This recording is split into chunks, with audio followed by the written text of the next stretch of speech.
کہنے لگا تو پھر چلو ہمارے ساتھ۔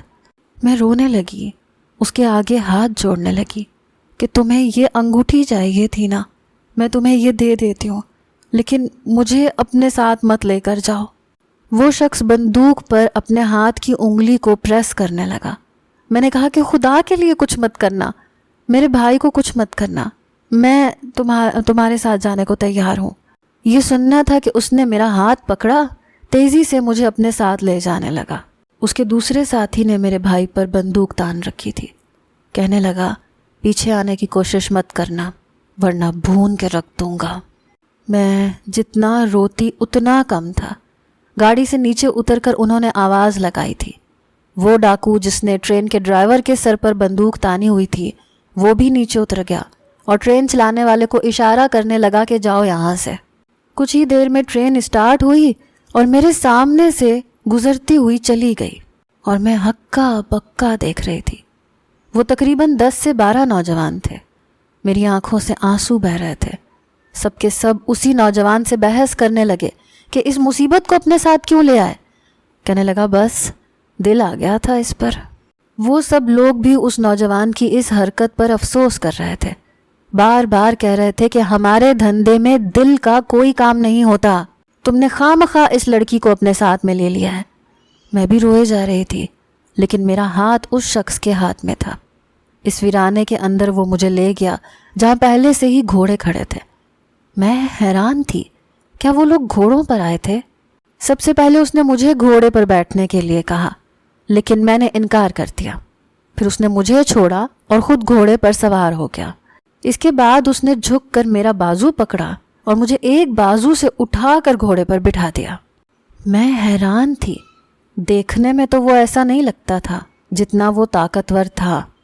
باقی کا سارا راستہ روتے ہوئے میں نے گزارا تھا۔ آدھے پونے گھنٹے کی مسافت کے بعد ایک پرانی سی کھنڈر نما سی حویلی تھی جہاں وہ مجھے لے کر گیا تھا۔ وہاں اس کے باقی ساتھی بھی رہتے تھے۔ ایسا لگتا تھا جیسے وہ حویلی پاکستان کے آزاد ہونے سے پہلے کی ہو، لیکن اس وقت وہ اجاڑ تھی۔ اس کے اندر پانی کا کنواں بھی بنا ہوا تھا۔ حیرت کی بات تھی کہ وہ ابھی تک سوکھا نہیں تھا، اس میں پانی موجود تھا۔ اس حویلی میں پہلے سے 3-4 پہرے دار موجود تھے۔ جب سب لوگ اپنے گھوڑے لے کر اس حویلی کے اندر داخل ہوئے تو ایک نوجوان بندوق لیے ان کے پاس آ گیا۔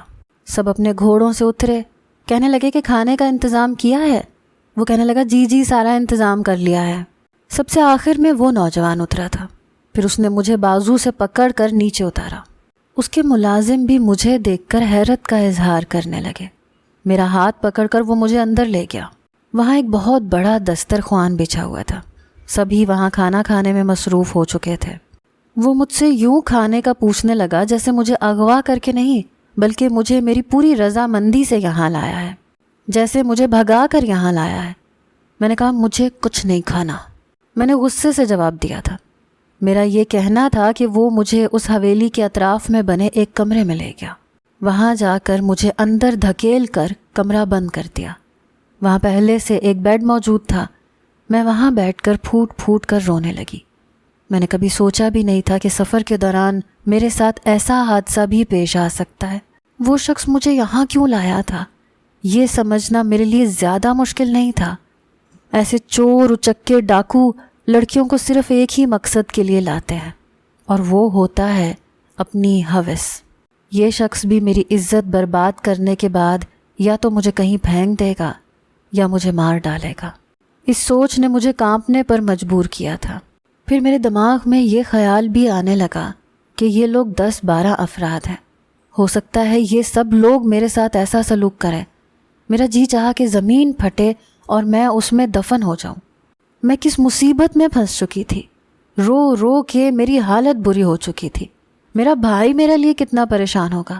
مجھے سب کچھ بہت شدت سے یاد آنے لگا، یہاں تک کہ طلحہ بھی۔ اپنے ہاتھ میں پہنی انگوٹھی میں نے دیکھی تو اور بھی رونا آنے لگا۔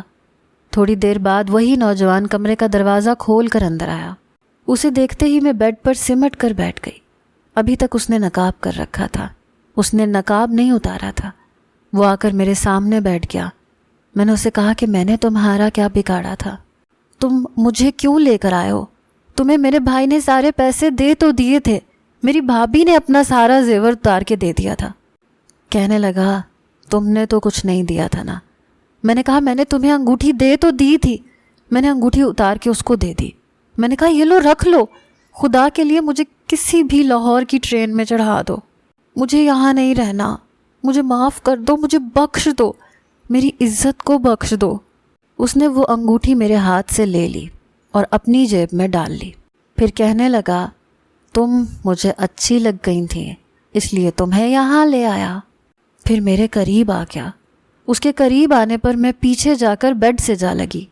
وہ بڑے غور سے میرے چہرے کو دیکھ رہا تھا۔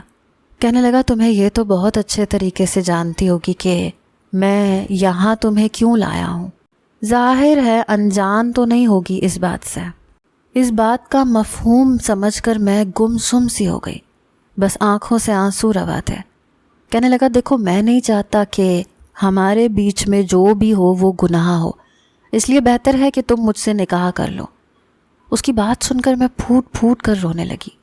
میں نے کہا میری پہلے سے منگنی ہو چکی ہے۔ کہنے لگا تو کیا ہوا، نکاح تو نہیں ہوا نا؟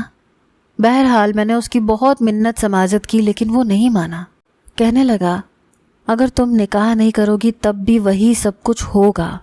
اگر تمہیں گناہ کے ساتھ میرے ساتھ زندگی گزارنی ہے تو تمہاری مرضی ہے، فیصلہ تمہارے ہاتھ میں ہے۔ میں نے روتے دھوتے ہوئے نکاح کی اجازت دی تھی، میرے پاس اور کوئی راستہ بھی نہیں تھا۔ کچھ ہی دیر بعد ایک مولانا بڑے گھبرائے ہوئے میرے کمرے میں آئے تھے۔ ان کے ساتھ 2 نوجوان بھی تھے جو کہ نقاب میں نہیں تھے۔ انہوں نے میرا نکاح پڑھایا اور چلے گئے۔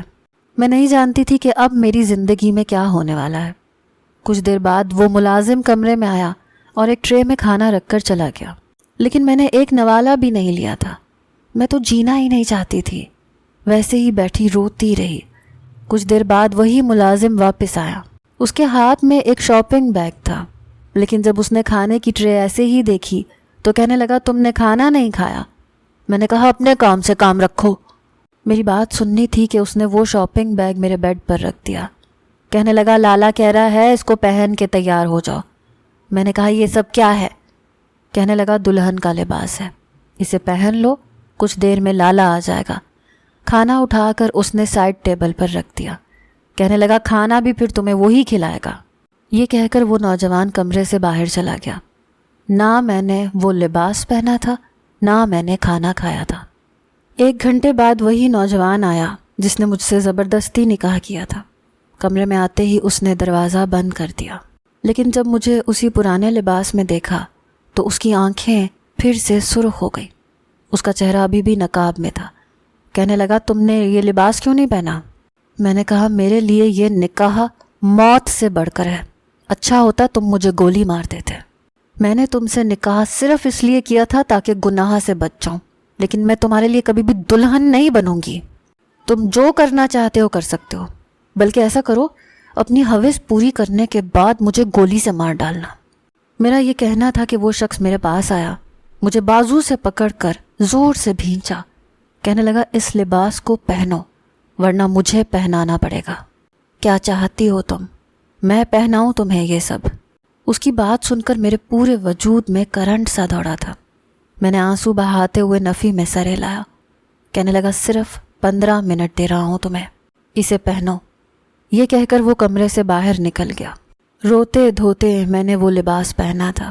گولڈن اور میرون کلر کی فینسی میکسی تھی، اسی شاپر میں میک اپ بھی تھا۔ میں نے لپسٹک لگائی تھی صرف، اور کچھ بھی نہیں لگایا تھا۔ بار بار مجھے طلحہ کا خیال آ رہا تھا۔ جب اسے پتہ چلے گا کہ مجھے ڈاکو اٹھا کر لے گئے تو اس کے دل پر کیا گزرے گی۔ میں نے میکسی کا دوپٹہ اپنے سر پر لیا اور بیڈ پر بیٹھ کر دل ہی دل میں اپنی موت کی دعائیں کرنے لگی۔ کچھ ہی دیر بعد اسی نوجوان نے میرے کمرے کا دروازہ بند کیا اور میرے سامنے آ کر بیٹھ گیا۔ کہنے لگا اب اچھی لگ رہی ہو۔ میں نے اسے کوئی بھی جواب نہیں دیا تھا۔ کچھ دیر وہ بڑی محویت سے مجھے دیکھتا رہا۔ کھانے کی ٹرے میرے سامنے رکھی۔ کہنے لگا کھانا کھاؤ، لیکن میں نے انکار کر دیا۔ میں نے کہا میرے بھائی نے کبھی مجھے حرام نہیں کھلایا، اس لیے میں یہ حرام کا نوالہ نہیں کھاؤں گی۔ تم صرف اپنا مقصد پورا کرو، اور ایسا کرنا مجھے گولی مار دینا۔ کیونکہ تمہارے ساتھ گزارا ہوا وقت میرے لیے کسی اذیت سے کم نہیں ہوگا۔ میری بات سن کر مسکرانے لگا، کہنے لگا تمہاری مرضی ہے، ہمیں تو جو چیز آسانی سے نہ ملے ہم تو چھین کے لے لیتے ہیں۔ تم پیار نہیں دو گی تو میں زبردستی تم سے لے لوں گا، کیونکہ مجھے تو ہمیشہ سے ہر چیز ایسے ہی ملی ہے، چھین کر، جھپٹ کر۔ یہ کہہ کر اس نے اپنا نقاب اتارا تھا جو کہ ایک رومال سے کیا گیا تھا۔ دیکھنے میں وہ ایک خوش شکل نوجوان تھا، لیکن تھا تو ایک ڈاکو، ایک بد کردار انسان۔ اس شخص نے اپنا حق مجھ سے وصول لیا تھا۔ میرے بہتے آنسوؤں کی بھی اس نے پرواہ نہیں کی تھی، کر بھی نہیں سکتا تھا، کیونکہ ایسے لوگوں کے سینوں میں دل نہیں پتھر ہوتے ہیں۔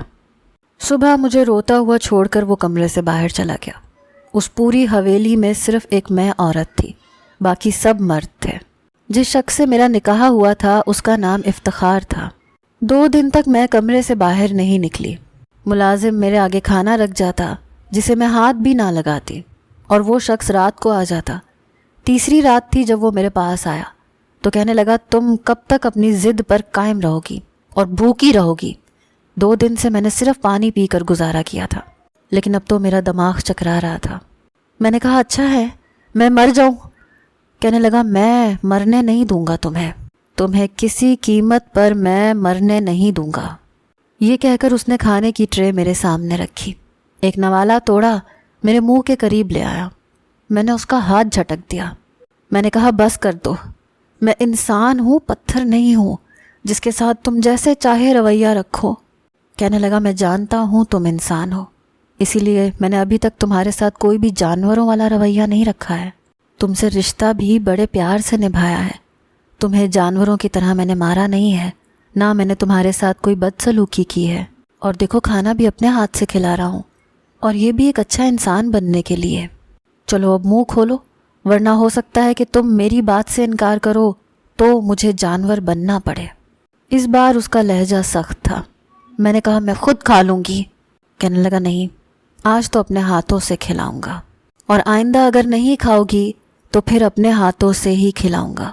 جب کھانا ملازم لے کر آئے تو کھا لیا کرو۔ بمشکل میں نے اس کے ہاتھ سے کھانا کھایا تھا، ہر نوالے کے ساتھ پانی کا گھونٹ بھرتی تھی۔ تیسری صبح کہنے لگا کہ ہمارے گھر میں کوئی خاتون نہیں ہے، اس لیے اگر تم کچن کا رخ کر لو تو ہمیں فائدہ ہو جائے گا، کیونکہ ہم مردوں کو تو جیسا پکانا آتا ہے پکا کے کھا لیتے ہیں، لیکن اب بیوی ہے تو دل چاہتا ہے کہ اس کے ہاتھوں کا مزیدار پکا ہوا کھانا کھاؤں۔ میں نے اپنا رخ بدل لیا تھا۔ پھر میں نے سوچا کہ مجھے باہر نکلنا چاہیے، ہو سکتا ہے مجھے بھاگ جانے کا کوئی راستہ نظر آ جائے۔ میں اس کے ساتھ ہی کچن تک آئی تھی۔ کچن تھا یا کباڑ خانہ تھا، کافی بڑا کچن تھا، لیکن کہیں پیاز کے چھلکے پڑے ہوئے تھے، کہیں گلی سڑی سبزیاں کٹی ہوئی پڑی ہوئی تھیں، چولہا بھی گندا تھا، برتنوں سے سنک بھرا پڑا ہوا تھا۔ اس نے کافی زیادہ گوشت لا کر دیا، کہنے لگا اسے پکا دو۔ میں نے 2 گھنٹے لگا کر پہلے کچن صاف کیا، پھر میں نے کھانا بنایا، البتہ روٹی میں نے نہیں بنائی، وہ اس کے ملازم لڑکوں نے بنائی تھی۔ کھانا بنا کر میں اپنے کمرے میں ہی آ کر بیٹھ گئی، لیکن گھر کا پورا جائزہ لے چکی تھی۔ گھر کے بیرونی طرف 3-4 نوجوان پہرے داری کرتے تھے۔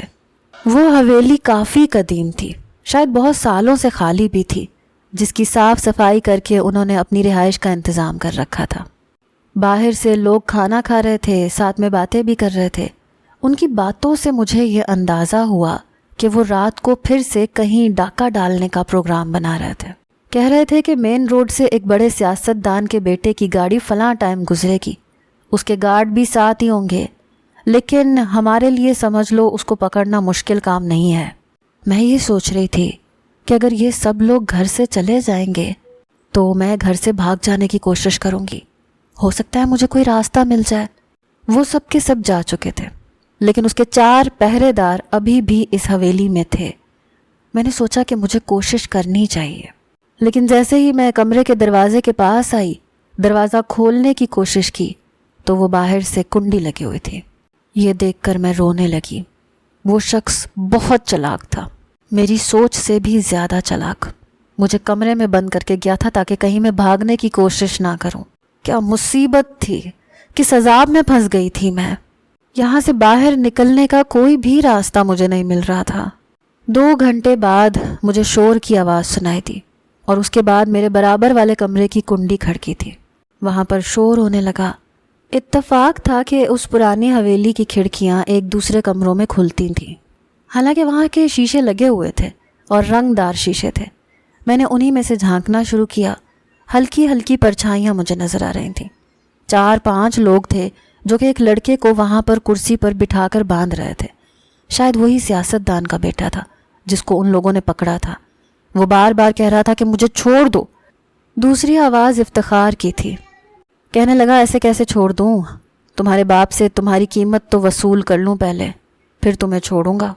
مجھے افسوس ہونے لگا کہ کیسا غلیظ شخص تھا۔ پھر اس نے فون نمبر ملا کر اسے کہا کہ چل بول اپنے باپ سے کہ تجھے ہم نے اغوا کر لیا ہے، اس لیے 5 کروڑ کی رقم تیار رکھے۔ وہ 5 کروڑ اسے کب اور کہاں لا کر رکھنا ہے یہ ہم اسے بتائیں گے۔ وہ لڑکا بہت پریشان لگ رہا تھا۔ یوں دیکھنے سے تو سمجھ نہیں آ رہی تھی، لیکن لگ رہا تھا جیسے عمر کا زیادہ نہیں ہے۔ اس نے فون پر وہی سب کچھ بولا جو کہ افتخار نے اس سے کہا تھا۔ یہ کہہ کر اس نے فون افتخار کے ہاتھ میں دے دیا۔ افتخار نے اپنی ڈیمانڈ بتائی اور فون بند کر کے سم نکالی اور پھینک دی۔ اپنے ساتھی سے کہنے لگا کہ یہ فون توڑ کر پھینک دو، اس کا کام ختم ہو گیا ہے۔ وہ شخص نہایت شاطر دماغ کا تھا۔ کبھی بھی کوئی ایسی نشانی نہیں رکھتا تھا کہ جس سے اسے ٹریس کیا جا سکے۔ کچھ ہی دیر کے بعد اس لڑکے کو وہ لوگ باندھ چکے تھے۔ اب ایک کمرے سے ایک ایک کر کے سبھی باہر چلے گئے۔ کمرے کو بند کر دیا گیا۔ اس کے ٹھیک 20 منٹ کے بعد میرے کمرے کی کنڈی کھلی۔ میں فوراً سے کھڑکی کے پاس سے ہٹ گئی کہ کہیں اسے یہ شک نہ ہو جائے، اور میں جا کر بیڈ پر بیٹھ گئی۔ اس نے دروازہ کھولا، مجھے جھانکتے دیکھ کر کہنے لگا کیا بات ہے، سوئی نہیں؟ پھر کہنے لگا او ہاں اچھا، میرا انتظار کر رہی ہوگی۔ اچھی بیوی ایسی ہی ہوتی ہے، رات کو شوہر کا انتظار کرتی ہے۔ میں نے اسے غصیلی نظر سے دیکھا تھا۔ مجھے غصے میں دیکھ کر ہنسنے لگا۔ کہنے لگا جانے من، اتنی اچھی تم ہو نہیں کہ رات کو 2 بجے تک میرے انتظار میں جاگتی رہو گی، میری راہ میں پلکیں بچھائے بیٹھی رہو گی۔ یہ کہتے ہوئے وہ میرے برابر میں بیٹھ گیا تھا۔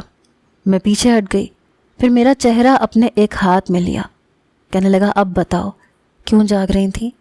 یہ دیکھنا چاہتی تھی کہ ہم کس کو اغوا کر کے لائے ہیں؟ میں اس کی بات سن کر ہڑبڑا کے رہ گئی۔ پھر اپنے ہاتھ سے اس نے میرے دونوں جبڑوں کو مضبوطی سے پکڑا۔ آنکھیں اس کی آہستہ آہستہ سرخی مائل ہونے لگی، غصہ بھی آنے لگا۔ میری آنکھوں میں آنکھیں ڈال کر کہنے لگا کان لگا کر باتیں سنتی ہو ہماری کہ ہم کہاں جا رہے ہیں اور کہاں نہیں؟ پھر اسی کھڑکی کی طرف اشارہ آنکھوں سے کرنے لگا جہاں سے میں دیکھ رہی تھی۔ یہ دیکھنے کی ناکام کوشش کر رہی تھی۔ کہنے لگا یہ رنگ برنگی کھڑکیوں سے کیا جھانکنے کی کوشش کر رہی تھی؟ یہ سن کر تو میرا دل دھک سے رہ گیا۔ وہ کیسے ساری باتیں جان سکتا تھا؟ پھر اس نے میری آنکھوں میں آنکھیں ڈال کر کہا اگر تم یہ سوچ رہی ہو کہ یہاں سے میری غیر موجودگی میں بھاگ جاؤ گی یا میرے بارے میں تفتیش کرنے کی کوشش کرو گی تو دیکھو میں بہت برا انسان ہوں۔ اگر تمہیں بھاگنے کا موقع دینا ہی ہوتا تو تم سے نکاح نہیں کرتا۔ تمہارے ساتھ تو ساری زندگی گزارنی ہے میں نے، اس لیے اپنے دماغ کا خناس جتنی جلدی ہو سکے ختم کر لو تو بہتر ہے۔ یہ کہہ کر اس نے میرا منہ چھوڑا تھا۔ میں نے کہا تمہیں شرم نہیں آتی لوگوں کو اغوا کرتے ہوئے؟ ان سے تاوان کے پیسے مانگتے ہو، لڑکیوں کو اغوا کرتے ہو، ان کی عزت کے ساتھ کھلواڑ کرتے ہو۔ یہ کہہ کر میں رونے لگی۔ کہنے لگا میں نے تم سے پہلے کبھی کسی لڑکی کو نہیں چھوا ہے۔ میں نے برجستہ اس کی طرف دیکھا تھا۔ میں نے کہا جھوٹ مت بولو، تم ڈاکو لوگ ہوتے ہی ایسے ہو، گھروں کو لوٹنے کے ساتھ ساتھ عورتوں کو بھی لوٹ کر جاتے ہو۔ خدا غرق کرے تمہیں، اللہ کرے برباد ہو جاؤ۔ میرا یہ کہنا تھا کہ وہ ہنسنے لگا۔ کہنے لگا بیوہ ہو جاؤ گی تم۔ میں نے کہا اچھا ہے، تم جیسے شخص کی بیوی ہونے سے بہتر ہے کہ میں تمہاری بیوہ ہو جاؤں۔ وہ میرے پاس آیا۔ کہنے لگا مر گیا نا جس دن بہت روگی، اتنا روگی کہ… یہ کہہ کر وہ چپ ہو گیا۔ پھر میری گال پر چٹکی کاٹ کر کہنے لگا بہت تھک گیا ہوں سویٹ ہارٹ، ایسے کرو میرا تھوڑا سا سر دبا دو۔ یہ کہہ کر اس نے اپنا سر میری گود میں رکھا اور لیٹ گیا۔ مجھے تو یوں لگا جیسے میری جان ہی نکل جائے گی۔ اپنے ہاتھوں کو جیسے میں نے اس کے ماتھے پر رکھا، اس نے میرا بازو کھینچ کر مجھے اپنے بالکل قریب کیا اور پھر